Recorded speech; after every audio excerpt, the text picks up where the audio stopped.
Dari Banda Aceh diberitakan Kepala Otoritas Jasa Keuangan OJK Aceh, Dadi Priyoga mengatakan jumlah dana simpanan masyarakat di PT Bank Pembiayaan Rakyat Syariah atau BPRS Gayo Perseroda hanya 26,15 miliar rupiah.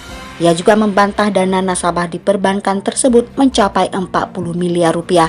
Dadi juga mengatakan informasi bahwa uang nasabah PT BPRS Gayo Perseroda mencapai 40 miliar rupiah yang digelapkan oleh oknum BPRS tersebut perlu dibuktikan agar informasinya benar dan tidak menimbulkan kegaduhan.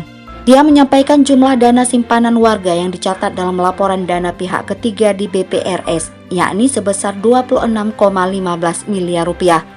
Data tersebut berdasarkan laporan publikasi Bank posisi akhir Juni 2024 yang diterima OJK. Selain itu, OJK yang merupakan lembaga independen dan bertugas mengawasi serta menjamin seluruh transaksi keuangan, saat ini sedang melakukan penelitian lebih lanjut terkait dugaan di PT BPRS Gayo Perseroda. Dadi menjelaskan bank merupakan lembaga yang diberi kewenangan untuk menghimpun dana masyarakat dalam berbentuk simpanan dan menyalurkannya dalam bentuk pembiayaan.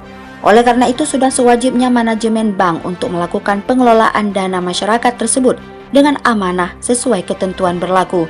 Menyikapi kasus PT BPRS Gayo Perseroda, Dadi meminta nasabah untuk sabar dan tidak panik ataupun khawatir, sebab bank tersebut terdaftar sebagai peserta penjaminan Lembaga Penjamin Simpanan atau LPS, sehingga seluruh dana simpanan masyarakat dijamin oleh LPS sesuai dengan kriteria penjaminan LPS.